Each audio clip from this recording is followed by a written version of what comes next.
Եվ ինչ հաջորդեց, ինչ տեղ ունեցավ քառօրյա պատերազմի ժամանակ, որը կարծում եմ, որ էապես ազդեց շուտ դադարեցնելու գործողությունների վրա, նախագահ Սերժ Սարգսյանը նախագահական նստավայր հրավիրեց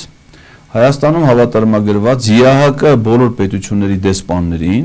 ոչ միայն համանախագահող երկրների, այլ առհասարակ Եվրոպայի անվտանգության եւ համագործակցության կազմակերպության, եւ խնդրեց նրանց, որպեսզի նրանք իրենց մայրաքաղաքներին տեղեկացնեն, որ եթե մեկ օր ավել ծավալվեն պատերազմական գործողությունները, ապա Հայաստանը ճանաչելու է Արցախի հանրապետության անկախությունը, այսինքն դուրս է գալի փաստացի բանակցային գործընթացից, ճանաչելով Արցախը որպես անկախ պետություն եւ միաժամանակ ասաց, որ արդեն հանձնարարական է տվել արտգործնախարարությանը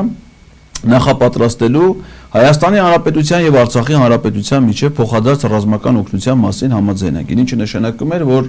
Հայաստանի զինված ուժերը ողջ ծավալով